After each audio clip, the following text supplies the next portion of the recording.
cómo va el COVID en Canadá. Pues hoy Cubanedian les hablará de eso. El 25 de enero de este año, el terrible 2020, Canadá confirmó su primer caso de COVID, relacionado con viajeros provenientes de Wuhan, China. Hoy, 7 de octubre, hasta esta fecha se han reportado 173.000 casos confirmados, de los cuales 145.000 están recuperados y hay 9.538 muertos. Quebec y Ontario, al ser las provincias con mayor población, son las que lógicamente tienen también mayor número de casos. Desde ese mismo mes de marzo en que la OMS declaró el COVID-19 como una pandemia, Canadá aconsejó a los canadienses que evitaran todo tipo de viajes no esenciales fuera de Canadá, hasta nuevo aviso.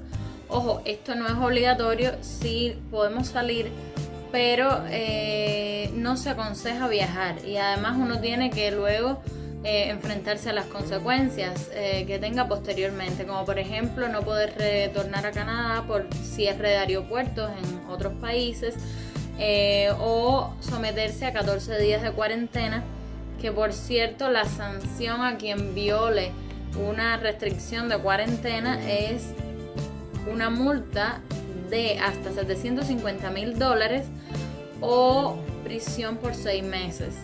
También Canadá implementó una prohibición a los ciudadanos extranjeros de cualquier país del mundo. Inicialmente Estados Unidos sí podían entrar, pero luego, a partir del 18 de marzo, incluía también a los ciudadanos norteamericanos, de que está prohibida la entrada de ciudadanos extranjeros a Canadá.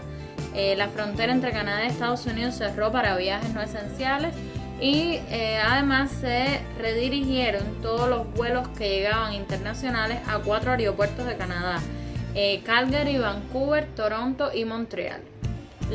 Como dato curioso, la esposa del primer ministro canadiense, Sophie Trudeau, dio positivo al virus, siendo el primer cónyuge de un líder de un país que lo contrae. Trudeau no se enfermó, solo ella, y felizmente el 28 de marzo se declaró como recuperada. Muchos de los grandes eventos que se iban a realizar en Canadá a gran escala, culturales y deportivos, para el año se cancelaron. Los sectores del turismo y viajes aéreos a Canadá se han visto especialmente afectados debido a las restricciones de viaje. Los agricultores tienen un déficit importante de mano de obra, pues aquí en Canadá se cuenta con muchos trabajadores extranjeros para trabajar en las temporadas de recogida de las cosechas, y con estas restricciones de viaje pues se limitó mucho la entrada de estos trabajadores, aunque sí muchos de estos vinieron. También al inicio de la pandemia se afectó mucho el comportamiento de los consumidores. Nosotros, las tiendas de comida, fueron el lugar de las compras de pánico a gran escala, que condujeron a muchos estantes vacíos, como se ven imágenes por todo el mundo, sobre todo algunos productos básicos de comida como las pastas, también productos de higiene como el Lysol, las toallas desinfectantes, el papel sanitario. A finales de marzo, la mayoría de las tiendas ya estaban cerradas para los clientes, con excepción de las tiendas de comida, las grocery stores y las farmacias. Y en estas se implementaron fuertes reglas de distanciamiento social, que ya después, a medida que las demás fueron abriendo, se llevaron estas mismas ideas al resto de las otras tiendas que fueron abriendo posteriormente. También cerraron escuelas. Se paralizó el servicio de transporte público, sobre todo en Toronto, que es lo que conozco, ¿no? El servicio de bus, de tren, de metro estuvo paralizado, aunque luego se restableció. Se implementaron las clases online, el trabajo desde la casa, que ya era una práctica en algunas empresas canadienses que lo permitían, pero bueno, ya se hizo algo más global. Las oficinas del gobierno, donde se tramitan trámites sencillos del día a día, como por ejemplo obtener la licencia de conducción, esto también cerró y estuvo por muchos meses cerrados. Trámites migratorios para los residentes o las personas que, como yo, estamos esperando por un trámite migratorio, de residencia permanente o cualquier otro trámite, estos trabajadores también detuvieron sus actividades, pasaron a cumplir otras funciones y por tanto todos estos trámites se han retrasado muchísimo, que siempre fueron bastante lentos, pero ahora están mucho peor. En caso de, por ejemplo, restaurantes, algunos continuaron prestando su servicio de forma de domicilio y también en forma de pick-up. Pick-up es recogida. Uno llama por teléfono, solicita la comida o lo que vaya a comprar y entonces va y recoge luego en el auto o por una ventanilla diseñada. En Ontario, cuando entramos en junio en la tercera etapa y paulatinamente todos los negocios empezaron a abrir de nuevo. Pero por ejemplo, en el caso de los restaurantes, abrieron y se podía comer en aquellos que tenían patio, pero como ustedes saben, ahora llega el invierno y ya se autorizaron también luego las comidas adentro, pero siempre organizando las mesas de tal forma que se mantengan 2 metros de distancia entre los comensales. Por todo esto, la pandemia ha tenido un tremendo impacto, como ustedes se imaginan, en la economía canadiense como en otros países. Las reglas del distanciamiento social que se impusieron por los gobiernos federal y a nivel provincial también congelaron de cierta forma durante un tiempo la economía. Las empresas comenzaron a considerar despidos masivos de trabajadores, lo que fue evitado de cierta forma por algo conocido en Canadá como subsidio de salario de emergencia en Canadá. Pero a pesar de esto, la tasa de desempleo de Canadá en mayo de 2020 fue del 13.5%, la más alta desde el año 1976. En abril, el primer ministro Trudeau introdujo una ayuda adicional para este beneficio de respuesta a emergencias de Canadá, conocido como CERB.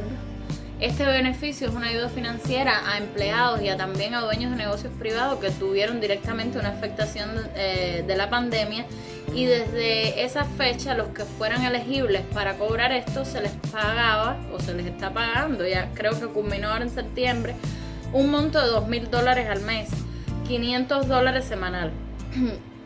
Luego, cuando culminó esto ahora en septiembre, el pasado septiembre, se comienza entonces a cobrar el seguro de empleo por un par de semanas más. Este seguro de empleo, o en este caso yo diría de desempleo, proporciona un apoyo temporal a los trabajadores que están desempleados mientras buscan otro trabajo, o en este caso algunos fueron a estudiar y desarrollar sus habilidades.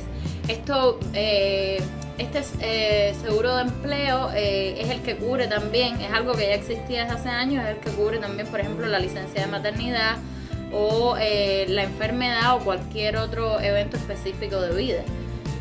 También se implementó el beneficio de emergencia para estudiantes de Canadá, que permite que los estudiantes que no podían encontrar un empleo o no podían trabajar debido a la pandemia de coronavirus y estaban estudiando en la universidad, en un college, incluso a nivel de secundaria, creo, eran elegibles para cobrar $1,250 por mes. Esto se mantuvo de mayo a agosto del 2020.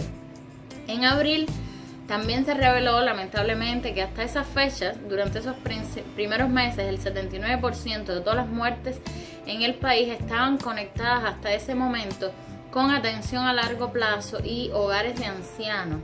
Fue necesario entonces la intervención de las Fuerzas Armadas del país en algunos de estos centros en las provincias de Ontario y Quebec fundamentalmente, para ayudar y hacer cumplir las medidas de protección de los adultos mayores que no contaban con el personal necesario. Incluso un grupo de estos militares contrajo la enfermedad.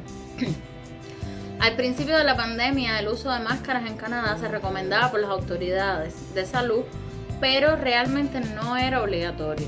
Ya durante los meses de verano, a medida que las tiendas, los restaurantes y otros lugares fueron abriendo, cada lugar implementó medidas estrictas de seguridad, y entre estas el uso de la máscara, decisión que ha sido muy cuestionada por varios grupos de la población en diferentes provincias de Canadá. Han habido protestas y todo por personas que no están de acuerdo con usar la máscara.